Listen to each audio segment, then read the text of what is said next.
presentation in an abandoned school. So just give me a second here. I usually have my two screens and everything.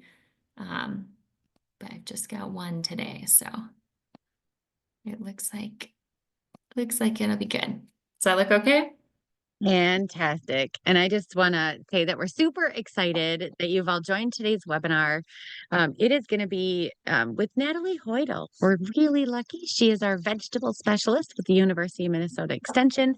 And she supports growers of all sizes, from small gardens to market growing farms. And today's session is going to be all about potential damage that a lot of our farmers are experiencing with the weather, but also succession planting and what can you plant so that you can make connections for um, farm to school, farm to hospital, and farm to restaurant in the fall. So, Natalie, I'm handing it over to you. All right, thanks, Sarah. And just a quick question. If I have the chat open like this, are you seeing that on my screen or are you just seeing my slides? Do not see the chat. You're good to go. Awesome. Okay, I will leave the chat open then. And just kind of keep an eye on it. So feel free to ask questions as we go, and I'll take some pauses throughout where we can chat. So yeah, as Sarah said, we are going to be talking about recovering from crop damage. Some of you have had some big crop damage events and loss, and planning ahead. So what can we still do at this point in the season to get a crop this fall and think more long-term about resilience? So it's a little eerie because I pulled up an old presentation from 2019 that also happened on July 1st with this exact same theme. And so 6 years ago, we were having this same conversation. We've learned a little more since then. We have some new tools since then. But I think it's worth keeping in mind that some of the weird weather we've seen this spring is actually not that weird anymore. It's becoming kind of the standard for what spring looks like in Minnesota. And having that in mind as we plan ahead is really important to build future resilience.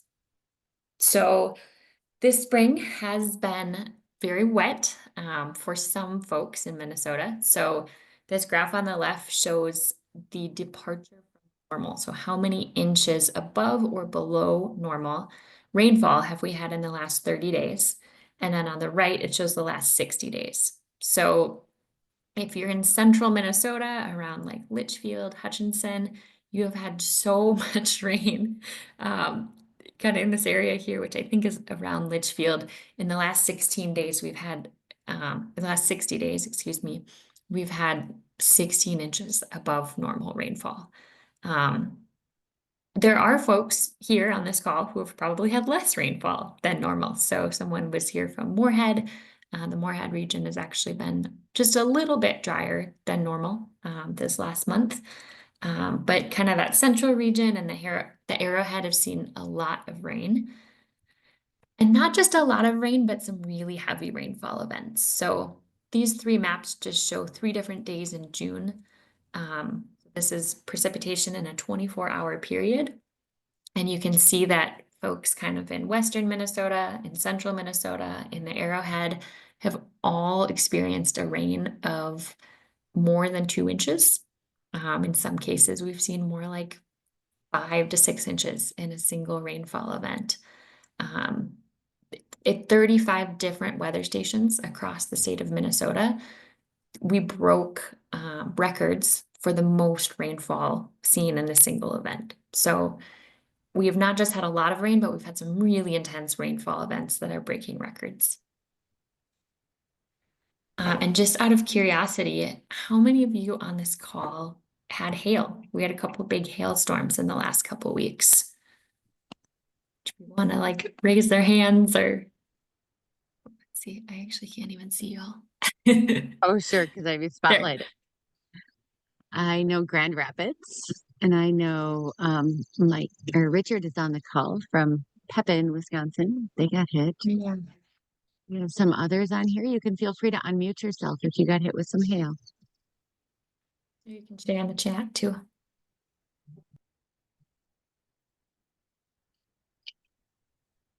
All right. Well, we had some big hailstorms, some big rainstorms. And I want to just like put this in context. So if we look at the last 130 years or so, Minnesota has become wetter over time. So each region of the state has shifted a little bit to become progressively wetter. So if you're around the Twin Cities, for example, um, you maybe got on average between 26 and 30 inches of rainfall a year. That region is now seeing greater than 30 inches a year. Um, and I'm just thinking about like 2 slides ago, that central region of Minnesota has 16 inches more rainfall in the past 2 months than average, right? So in the context of a growing season where we get like 30 inches a year, that's a huge amount of rain to fall in 2 months. And so while we're getting wetter overall, that that rain is not like it's not like it's evenly distributed throughout the year. Instead, what we're seeing is more water in the spring. So we've seen that, and looking to the future, if we look at like mid-century climate projections, 2040 to 2060, we're looking at 1 to 2.7 additional inches of rainfall in the spring in central and southern Minnesota. But in the summer, we're actually looking at less water. So it's like more water when we don't necessarily want it, when we're trying to get into the fields and get our plants started, but then less water at the times of the season when it's really hot and we really need a lot of precipitation to keep our crops going. So I guess I share that just to say that this is not some isolated weird spring. This is more and more the trend of what our growing season looks like. And so we need to be realistic about that and begin to adapt to that if we're going to keep growing food successfully. So with that context, let's shift and talk about what to do now. So I'm going to start with existing crops. What do we do about crops that may have been damaged in the last couple months? When is it worth trying to rescue our crops versus just replanting? Then I'm going to talk about replanting, either after crop failure or even just succession planting. Maybe you have beds right now that you're harvesting, like you're about to harvest your carrots soon or your beets, and you're going to have some empty beds. What can we still do with that space at this point in the growing season? And then at the end, I'll talk just a little bit more about kind of longer term approaches, thinking about building farms and systems of farming that are more resilient to this pattern where we have a lot of rain in the spring and less rain in the summer. All right, so with this first point, talking about rescuing existing crops. This is a field farm I visited last week in Litchfield. You can see at the end of the screen there, at the end of the row, everything was kind of underwater. And I think I was in that really wet part of the state last week, and every farm that I visited had at least some fields underwater, unfortunately. So a couple of things to think about when we have a lot of like wetness in the atmosphere and water in our fields. And when we have big storms that cause wind damage or hail damage, one of the first things we want to think about is disease. So anytime you have wind damage, hail damage, any kind of damage to your plants, we create kind of open wounds. And when there's moisture in the atmosphere, it's much easier for disease to take off. And so if you've had a lot of water, you really just want to be thinking in the next week or two about taking some extra time to go out and look at your plants and look for disease symptoms. So looking for spots on the leaves, plants that don't look quite right. This is not going to be a disease management talk, so I'm not going to say much other than this is a period where we really need to be vigilant about scouting and looking for problems. Because if we wait too long, we don't have as many options. It's really best to manage diseases right when we see them. So I'm going to plug our newsletter. My team has a fruit and vegetable newsletter that goes out every week where we share things that we're seeing in fields as we visit farmers around the state, questions that we're getting. And last week, Marissa put this little disease scouting refresher in there. So this is mostly just a note to say, we really want to be scouting for diseases right now, and we are available to help you. So if you're seeing plants that look weird, you are welcome to email or text a picture, and our extension team can help you figure out what's going on and come up with a plan. So what about hail? I know there are a few people on this call who had hail last week, and often with hail, it looks really bad and really scary right when it happens, but our plants are more resilient than we think they are. And so our tendency might be to just say like, oh no, everything's ruined. I have to plow it under and start over. But one of the best things we can do is maybe just wait like a week and see how our plants are doing. So I have a couple studies I'm sharing here. This first one's a really old study from 1983, looking at tomato responses to defoliation. And basically, up until full bloom, the researchers were able to take 50% of the biomass, 50% of the leaves off those plants, with no impact on yield. And even like as fruit were setting, they were able to take 25% of the leaves off, with no impact to yield. So our plants can handle a lot of damage. And if we think about pruning, we're frequently taking off a third, maybe half the biomass at a time, right? And so the message here is like, don't necessarily panic right away. Even if you have some damage, your plants might be okay. Similar study that my colleague Charlie Rower, who's a researcher based in Waseca, Minnesota, did on sweet corn. So he was doing this research along with some colleagues in Wisconsin, where they were removing 25, 50, 75, 100% of the biomass on their sweet corn plants. So sweet corn is a plant that is not typically pruned like a tomato is. And 50% of the leaf reduction didn't actually impact yields at any time. Um, so again, just kind of a message that your plants might be more resilient than you think and give them some time to recover. If your plants are fruiting or flowering, or if the heads or the edible portions already forming, things might look a little funny. So Sarah sent me this picture of Brussels sprouts. They're obviously a little bit deformed. They're quite a bit deformed from that hail damage. The other thing is if the stems are really split. So this plant here on the right, there's so much damage to that plant. It's not just leaf loss. A plant like that may not recover. So even if you didn't get major damage, or if you did and you're deciding to let your plants, try to bounce back a bit, something that we often see when we get heavy rainfall is that nitrogen, which is the nutrient that our plants need in the greatest quantity, it tends to wash away. So it's really mobile with water. And so when heavy rainfall events, or even flooding, we see some of that nitrogen get washed out of the system.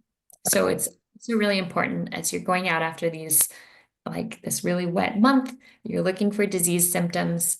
Keep an eye out for nitrogen deficiencies as well. So look for those lower leaves turning kind of yellow. And think about side dressing, adding a little bit of nitrogen back into that system. So some easy ways to do that. Growers will do a foliar application, a fish emulsion, or a side dress of some blood meal or feather meal. Those are fairly quick release, organic sources of nitrogen that can give your plants a little boost. And if that's something you're thinking of doing, you're welcome to reach out and I can help you kind of strategize for your specific system what might be the right amount. And then finally, in these situations, think about food safety. So anytime there's standing water in a field, we want to do kind of a risk assessment. Saying things like this about food safety in flooded fields. If we're just getting heavy rain and there's some rain pooling in a field, that's different than actual flood waters, like if a river overflows or something. Usually that's what we're talking about when we talk about food safety in flooded fields. But yeah, just be mindful about the edible portions of plants, like touching flood waters. Sarah, were you saying something? Because someone unmuted there for a minute. I didn't say anything. I was thinking that you may have to turn your camera off, but then it clicked good. So keep on. If you cut out anymore, I might have you Yeah, just I'll turn turn your it off just in case. Yeah, that's a good idea. I'll just do it. Okay. Okay, so those were just some tips about, how do we move forward if we've seen some damage or some heavy rainfall. We're going to shift now and talk about moving forward with this season. So either you're starting over with a new crop, Or maybe you're just thinking about succession planting and what can I plant next to have a market for this fall. So, some good news. There's still a lot of time left for the growing season. So, even though we can't plant those warm season crops that need a lot of heat, things like tomatoes, peppers, melons, there are plenty of crops that have a shorter season that we can still plant. So, here's just kind of a list of crops. We have a website titled Vegetables for Midsummer Planting that gives you the crop, days to maturity, cold hardiness, things like beets, carrots, broccoli. Those are great kind of, I think of them as half season crops. So they take about half the growing season. And then plenty of things that take maybe more like a third to a fourth of the growing season, where you might still get a couple of successions out of peas, radishes, spinach. And so something that I always start with is it's really important to know your markets before you're putting a crop in the field. I unfortunately get quite a few calls in the fall from people who have produce that they don't know what to do with. So it's really important to know what you're going to do with that produce before you start growing it. Um, and if you are growing for a CSA or a farmer's market, there's kind of this expectation that you will have a diversity of crops. You're going to show up with, like interesting things every week. You're not just going to show up to your farmer's market table with carrots. So that's important to consider. And if you're starting over, like if you've had a major loss, it might be really hard to achieve that at this stage in the season. If you are going to have a diversity of crops every week, you kind of need to be planning that from the beginning of the season. On the other hand, if you are open to looking into some wholesale markets, like a school kitchen near you, a restaurant, a hospital cafeteria, they're often able to accommodate much larger volumes with less diversity. So like a whole field of carrots. And these places are often looking for local foods in the fall. So the Minnesota Department of Agriculture provides grants for farm to school and early care programs. And the notice about these went out, or at least the contracts got signed and publicized a little bit late this year. And the benefit of that now is that often we really tell people to make these connections in like January. But this list got published fairly recently, and so it may be that some of the schools in your area or daycare programs are actually still looking for local farmers to grow vegetables for them this fall. And so I really recommend checking out this list. And you're going to get an email if you registered for this webinar with some links at the end. So this link is on there. So check out the schools in your area, the childcare facilities in your area, and just see if any of them are still looking for some local foods. Call restaurants. And I encourage you to call now before you plant so that you can plant something that will be aligned with what they're looking for. Looks like Sarah just she's put links in the chat as we go. So planning ahead is really important for success. We did a farm to school roadshow this winter, and I was kind of surprised to hear how many farmers are maybe just kind of planting some rows of crops and seeing what happens versus really trying to calculate like what is my yield goal? How am I going to get there? So just as an example, you might have like two really different situations with growing carrots. You might have a school that wants to just buy a bunch of carrots on September 1st, like 300 pounds at once. Or you might find like a smaller school that wants a smaller amount of carrots every week. Let's say 50 pounds of carrots every week starting September 1st up until October 1st. And so the approach you take to plant that is going to be really different if you're working with example 1 versus example 2. And so we kind of want to set our goal, figure out how much space we need to dedicate to be able to fulfill that. And then find a variety that will fit our conditions and figure out when to plant. And so for that roadshow, we developed some tools. We realized that we didn't have very good yield estimates for crops grown in Minnesota. Often we send people to the Johnny's website where they have some tables that show estimated yields for different crops. But the more that we were looking at those lists and comparing them with studies and with farmers, um, we didn't really feel that those yield estimates were very accurate for Minnesota. And so we just published this new website with these tables that show a list of crops. We've got direct seeded crops and transplanted crops and the estimated yield per bed. So we're going based on a bed system. So like a 3 foot by 100 foot bed. If your beds are smaller than that, say they're 50 feet, you can assume your yield will be about half. And then we give you the row spacing, the number of seeds you'll need. So that's a resource to check out if you're trying to say, okay, I need to produce 300 pounds of carrots on this day. How am I going to get there?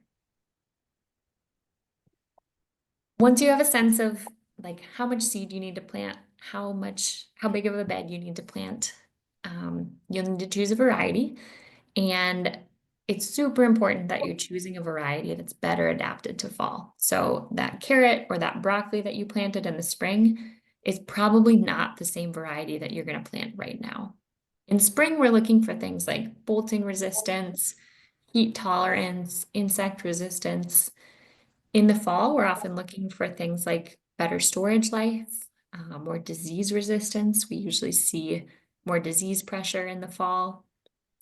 Some generic terms like for fall planting. And you can always reach out to Extension, or I really recommend reaching out to the seed reps at the seed companies like Johnny's or High Mowing. They know their varieties really well and what might work for you at a different time of year. You also want to think about like if you're growing for fresh market versus for wholesale, the characteristics you're looking at might be really different. So if you're going to grow for a school, you want that harvest to be really efficient. You want to go in once and harvest everything. Whereas for fresh market, you might be more interested in like a broccoli, for example, that has lots of side shoots where you can keep going back to that same plant and harvesting so that every time you go to the market, you know you're going to have something. But when we shift to wholesale, usually the profit margins are a little tighter and we really want to focus on our labor efficiency. Often with wholesale, we're also looking for ability to store. We're not necessarily looking for that like fun, colorful variety that's going to stand out at the farmer's market stall. We're looking for something that's just a little more reliable, hardy, able to be stored for a few days, up to a few weeks. Disease resistance is really important in a wholesale planting. It's important for a fresh market too, but being able to estimate your yields and deliver on that is really important in like fulfilling a contract in a way that you have a little more wiggle room if you're growing for a fresh market. So here's just one really simple example, 2 different onions, juicy, sweet, regional favorite. That's something I want to sell at a farmer's market. I want my customers to keep coming back because I have the best tasting onions. But that onion, it's not for storage. It's probably not going to be the thing that I grow for a school. I want that hard yellow storage onion with large bulbs and strong skins, has some disease resistance. So those are just some things to think about as you're looking at markets for fall and figuring out what to plant. So this is all kind of teeing up to this idea of succession planting. The basic concept here being that as you're planting through the season, you're not just planting once and calling it good. You're kind of planting or planning to extend your season, have continuous harvest. And so usually you are planting at intervals. So in this photo here, you can see some younger beans on the left and then some older beans on the right. So this farmer, like once those older beans are all harvested, they're going to have some younger beans coming in to take their place.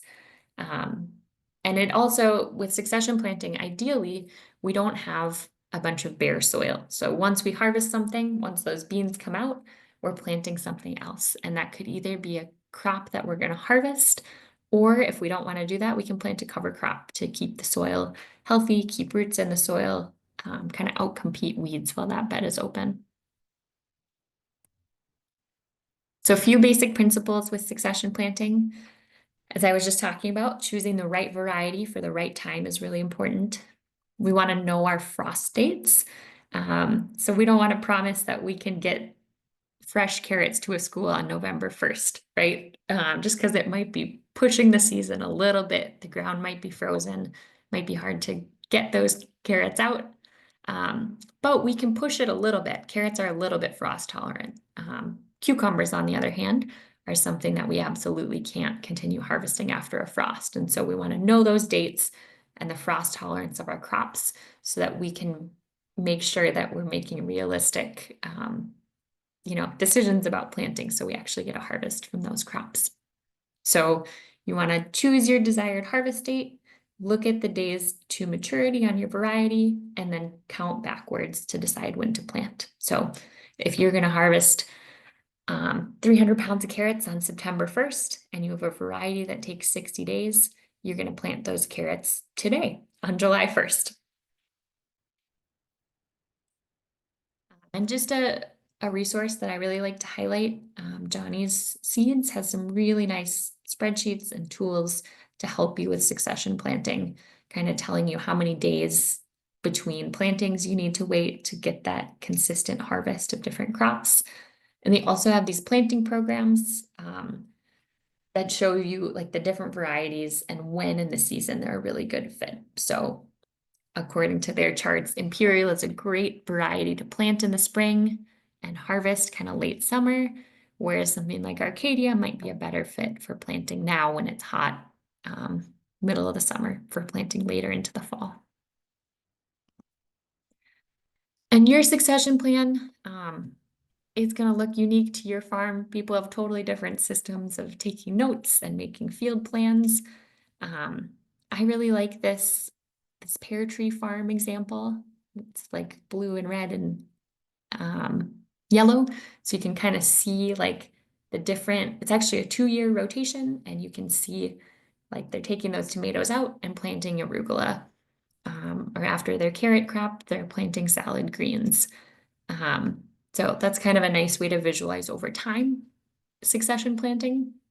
Some people have more simple systems like the one on the left. So either way, like good records, good planning, talking to growers in your area to see what varieties have worked well for them at different times of the year. And then of course with succession planting, we have to be adaptable, right? Sometimes we have a really wet spring like this one and we're kind of re-strategizing at this time of year. And as you're planning ahead, let's say you're thinking about planting some carrots right now to harvest in the fall. Again, make sure you know your markets. You're asking what your customers want. In that conversation, as you're figuring out where you're going to sell, think about things, especially if you're selling to wholesale. Think about pricing, how they want the crops. Like, do they want those carrots topped or not topped? Do they want them washed? And do you have the right infrastructure to do that? If you are a really small farmer and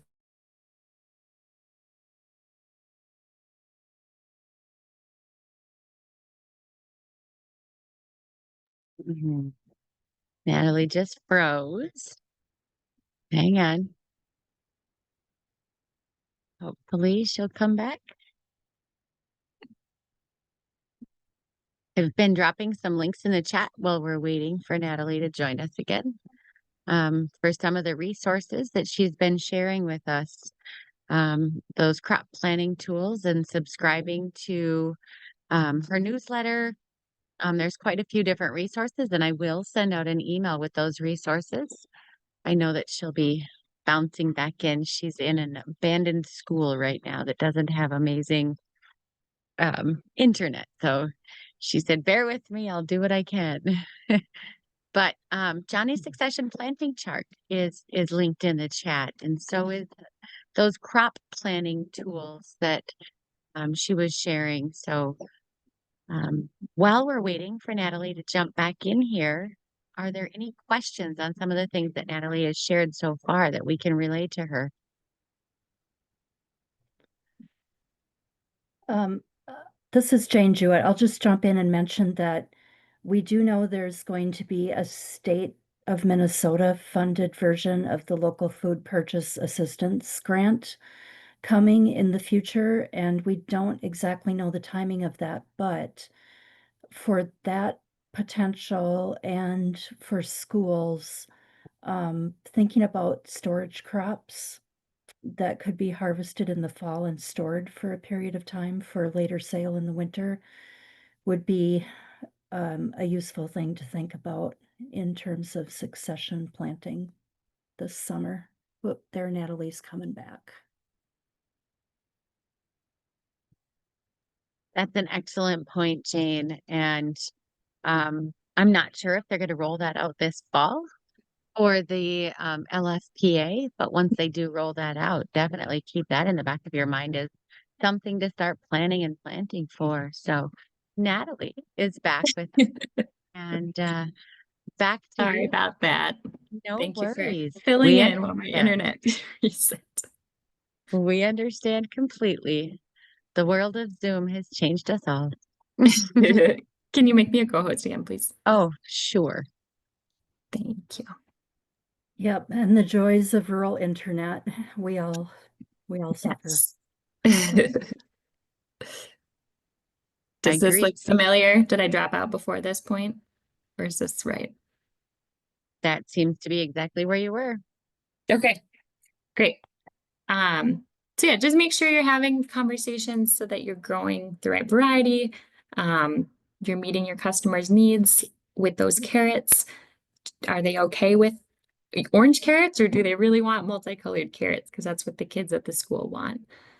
Do they need to be a certain size to fit with their harvest or with their like kitchen equipment? Have those conversations now, so that you can make sure you're growing the right thing to fit the needs of that market.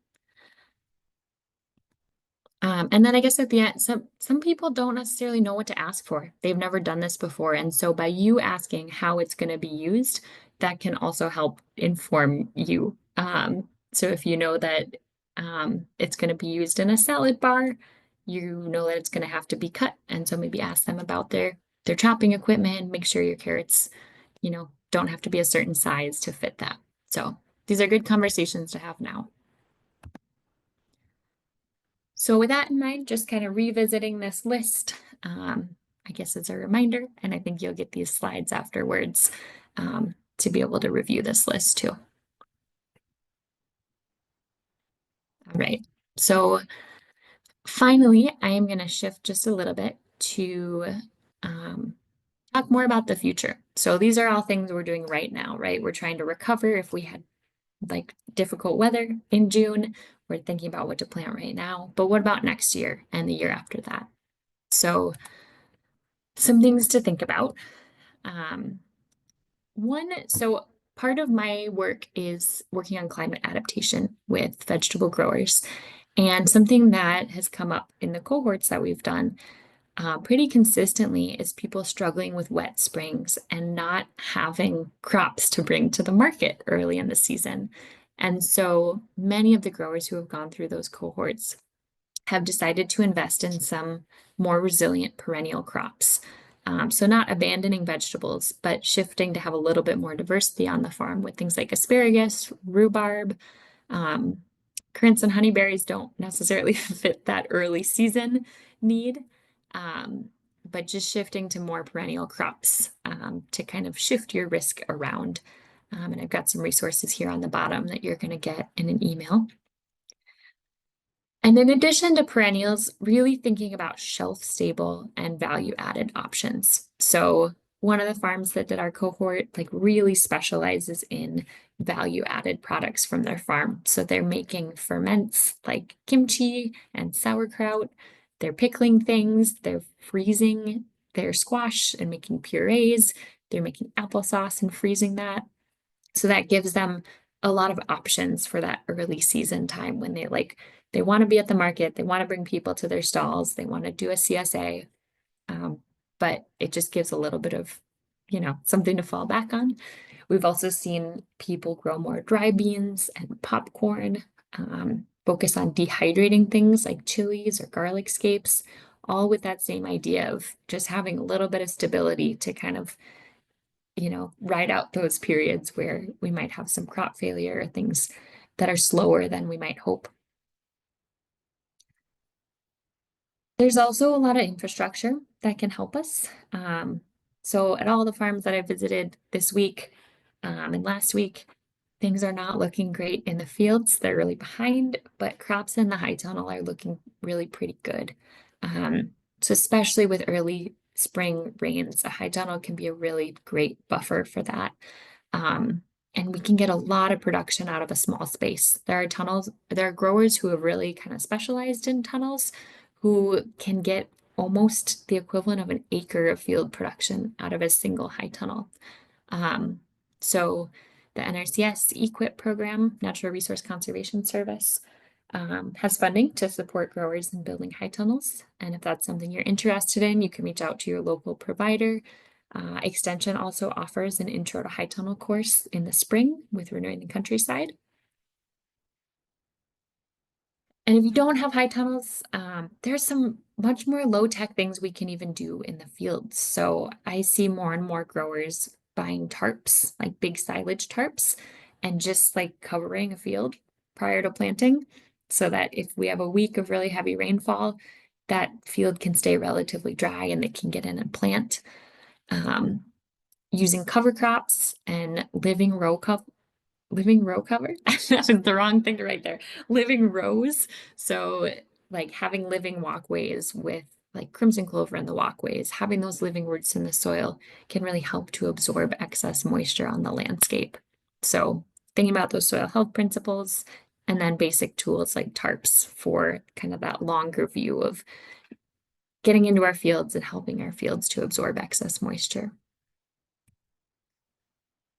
There are some grants to help with some of these things. So Sarah just shared this Mill City Hardship Grant program with me. So if you had a major crop failure this spring, if you got hit by hail, this is something you could consider as just kind of a short-term bridge. So they offer $2,000 grants in this fund. And it's not just extreme weather. This is something where like if you had a major illness or an injury, you could apply for this. But unpredictable weather-related crop losses are also a part of this program. And then kind of thinking more about longer-term investments, the Mill City Next Stage Grant, the Lakewinds Organic Field Fund are funds that have supported a lot of farmers. And you don't necessarily need to sell at Mill City, you just need to sell at a farmer's market for that grant. The Minnesota Department of Agriculture's Sustainable Ag Demonstration Grant is kind of a cool opportunity.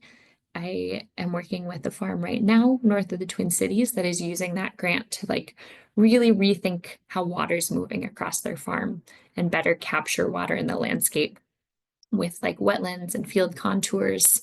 So that grant and also the Sarah Farmer Rancher grant are great opportunities to support kind of bigger scale, more out of the box thinking about resilience. And then finally, I'm not going to say a lot about crop insurance, but I think it's worth mentioning. So as we have more and more unpredictable weather, and just difficult field seasons, crop insurance can be a tool. So the kind of traditional program for specialty crops has been a NAP program, so disaster insurance for uninsurable crops. And the main critique of this has just been if you're growing like 30 different crops, it doesn't make any sense to take out policies on every single one of them. But as people are doing more and more wholesale, let's say you're planting an acre of carrots to sell to a local school. That's a situation where a program like this might make more sense. For folks who are kind of staying on that small, really diversified scale, there is a newer micro farm program that's intended to support more diversified farms. It's maybe still not perfect. There are a lot of farmers who have looked into it and decided it's not for them. But Ryan Pesch, who's an ag business management educator with Extension, recently did a case study on that, working with, I think, 13 farms who looked into it. And so you'll get that too in the resources at the end of this. But just, I don't think crop insurance is like our main resilience plan for small scale farms, but it can be a really important tool for certain farmers. So with that was all of the slides that I officially prepared. Oops. So I'm going to stop sharing. And it looks like we've got a lot going on in the chat. Have a conversation. Yeah, thank you so much, Natalie, for this. I do see a question. You were talking about crops to use in the spring, and I see a question about lovage. Does it require a lot of education for consumers? Because Christine had mentioned that she's used lovage, walking onions, ramps, and chives in the spring as a solution for her early spring crops. That's a great question. I am not very familiar with lovage. It looks like Christine is saying she makes sure to include recipe suggestions with it. But Christine, if you want to share any insight from that, please Yeah, do. it's it can grow really tall. It was used during Roman times, and it's very pungent, but I don't know. It's this is going to sound ridiculous. It tastes very green. Anyhow, but you can use it in to replace celery, but it's more hollow. It does have a stalk, but the stems were very small because it was earlier in the spring. And you can use it to replace celery or parsley in meals. And what I did was I added a chimichurri recipe with the meat that I was having in there. And then I wrote what other things that they could use it for, like replacing celery or like I said, with parsley. It is more pungent, but it's not, I don't know, it's kind of weird. It's like more pungent, but at the same time more mild than celery. It's hard to explain, but that's what Okay. I would equate it to. And I was really thankful because there wasn't really much. I'm way up north, so there wasn't really much available because we had it really hot and then really cold, and it's just been really weird weather. Well, thanks for sharing. Will and shared she's been adding more perennials, and that there's a restaurant that uses chive tops and flowers. I love talking to farmers who sell to restaurants because there are all kinds of things that like you would you're like, what? You want what? They often have really funny requests and I know, and I recipe. learned so much about their recipes, about, Mhm. what they use their, produce for, and then Mhm. they share their recipes with me, and they're like, wow, that sounds delicious. I never knew that you could use that for salads and such. Yeah. And was that just a restaurant in Grand Rapids? Yes. Nice. Yeah, I feel like sometimes we think that only like really high-end restaurants in the cities will buy from farmers, but I think there are many people on this call who can share a lot of great experience in like really small towns, just selling to their local restaurants. Or Sarah, didn't you sell to your local Quick Trip? I think there are some really unexpected marketing opportunities in rural places too. Yeah, they had their salad bar and they needed spinach and didn't want to order 4 pounds of spinach from Big Cisco. And so they ordered smaller amounts and it was great. I know you talked earlier about some perennials, Natalie, and bed prep is such an important thing for perennials. And somebody once told me, prep the beds for the next year, and put in one perennial a year. And boy, it has been a game changer on my farm. My problem is that I didn't do a lot of the bed prep. I got all excited about the crop I wanted to grow. And, so now weed mitigation is Yeah. on stage. So, tarp those beds that you're hoping to grow and expand into the following year now, and plan for and think about how you can add a perennial.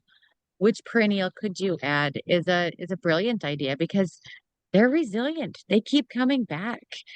And no matter what, if you've got hail or you've got wind, those babies might get hit for the year, but they'll come again next year. And that's an incredible solution. It was one of the things that changed my farm. for sure. So I I can will say, I relate to the think bed like, prep. oh, yeah. No, I was gonna say, I'm sorry. Go ahead. No, I think yeah, perennials can be a really important climate resilience strategy, and it's also really worth thinking about your labor and like your flow of things throughout the year, just because it's a whole different skill set. It's a whole different set of tools potentially. Um, and you kind of want to make sure you're growing things that are producing at a time when you have time, like maybe summer bearing raspberries. I think they work for you, Sarah, but if you have like a really intensive vegetable farm where the middle of the summer is when you're doing everything, you're planting, you're harvesting, you're maintaining, that might not be the best fit, right? So you want to think about kind of when do you have windows of time where you have more, you know, not so much of a labor pinch, and consider that with those investments. and the maintenance that goes with it, because there is a lot of maintenance that can go with perennials, especially if you don't do that bed prep. So, yep. Yeah. Allison, you've got your hand up. Hi. I'm finding out that my biggest problem is like I just have a really wet field. It's got a lot more clay in it than some of my other spaces, and it's the most convenient for me as the person that goes out. It's closest to my other stuff. Mhm. So I really like to use it, but I'm finding that with weather like this, it gets saturated. And the more I work it, the more compacted it becomes, and therefore the more Yeah. saturated it is. So when I'm thinking about looking ahead, um, and thinking about how can I best steward that land so it's productive, or at least it doesn't hurt my farm, right? Because it's Yep. uh, a nuisance. Um, Do you have any specific advice, or looking at your great tools on the extension website? What can I be planting, and or I'm not asking this very well. Can can I strategically plan to use that space in a dry year versus deciding to allow it to be in a wet Yeah. year and using another space? Because I feel like I have extremes. I have the wet, and then I have the Yeah. really high sand ridge that's always dry. Yeah.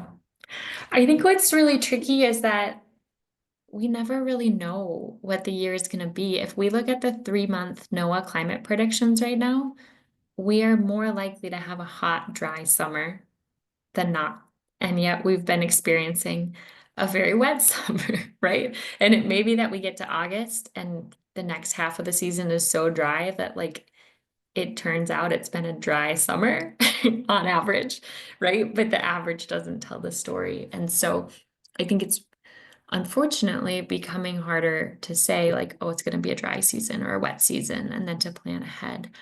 Um, I guess two things come to mind. Like one is that I guess I know more and more farmers who are just taking areas out of production that constantly flood. And they're saying, I'm just going to farm more intensively on a smaller scale or shift elsewhere and work with NRCS to get maybe a conservation contract, like a conservation stewardship program plan, where you could still get some money for that field, but you'd put it into like a wetland, basically. Um, or you could think more about like a kind of intensive permanent bed no-till system where you've got like pretty big beds with like living walkways in between to absorb that moisture. Um, and maybe try that on a small scale and see how it goes. And if it is working in that spot, stick with it. And if not, just say, okay, this field is just not meant to be a field. Would perennials help me with that? Like Potentially, a lot of fruit crops really don't like to have wet feet either. Although blueberries might be an exception. I honestly like Madeline is my counterpart who works with fruit or with woody perennials, and I think I would direct you to her just because I might I don't want to speak out of turn or Yeah. say the wrong thing because that is not really my expertise. But I think it's worth talking to her and seeing if she can recommend some perennials that do better in wet conditions. Okay, thanks. And I've subscribed to your newsletter, so I'm gonna find out all the good stuff. Okay. Jane, you've got a question or a comment? Yeah, Natalie, I was wondering if you're seeing much succession planting in high tunnels in Oh, yeah. Minnesota, and what kinds of succession crops people are using there. Because, like, I know Willow Lynn tried broccoli in a high tunnel and really had trouble with it because it got too hot. Yeah. So, yeah, talk about Yeah. that. Yeah. So succession planting is like even more important in a high tunnel because it's this like high value space that you've put a lot of time and money into. And there are studies looking at like economic viability of high tunnels, and the people who are the most successful are the people who really use those shoulder seasons. Um, so they're growing greens in the spring and in the fall when you can't be anymore outside. So I think that early spring succession, like as soon as you can get in there in March, where you can be growing greens, you can be growing brassicas. Um, the tunnel gets really hot really fast, as you said, and so you Yeah, really want that stuff out by like mid-May, and then your hot seasoned crops in kind of towards late May. So your tomatoes, your cucumbers, um, if and then like as you're harvesting those things, like as you're harvesting your cucumbers, you've got some time in there where you could get in like a fall succession of beets or carrots in your tunnel quite a bit later, like a month or so later than you might try in the field. And then those spring greens are really reliable in the fall too. Planting up until September is really the latest you can plant in a high tunnel. And in September, you're planting winter crops actually. So you can plant spinach in September, early September. That's going to grow a bit and then go dormant as it gets dark. And then in like February, as we get a little more light, it's going to come back and you can get usually 2 to 3 harvests of spinach in February and March. So really it's not the cold, it's the daylight hours that are kind of our limiting factor in high tunnels. So I think winter spinach is really underexplored and utilized in Minnesota. But even just planting those like quick greens, like a leaf lettuce, you can harvest within a few weeks. that's And what I've been doing. I've been planting a lot of lettuce heads. Mhm. And don't be afraid to experiment in there. Some things work better in the tunnel than other things. You know, you heard that Willowin had tried some broccoli. I've done green beans in there, and you have to have them pretty far spaced apart. They could get moldy in a tunnel in that heat. But I have a neighbor down the road with a high tunnel that overwintered onions, and their onions were ready so early in the spring. And I was like, how did you do that? But just having some experiments is what they did, and it worked. And so great conversations, everybody. We're so grateful that you joined us. As Natalie mentioned, we're going to be sharing out the PowerPoint that she shared with you and all of the links that I've been sharing in the chat today. Keep on keeping on. Don't let the bad weather foil your farming plans this year, and definitely plan out those succession plantings. I know it's hard because we're all kind of in chaos mode right now. It's weed season, the pests are coming in, there's lots of rain, weather events are happening, but you can do this. Plan those succession plantings and keep making those plans for the fall. We're so excited to work with each of you, and don't hesitate to reach out. Natalie has her blog. Natalie, if you can drop your email in the chat.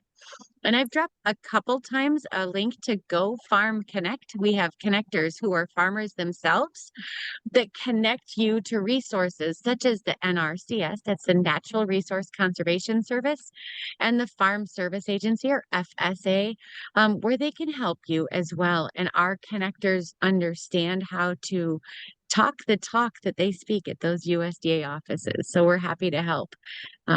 And we're here for you. So thank you so much, everybody. And we'll see you next time.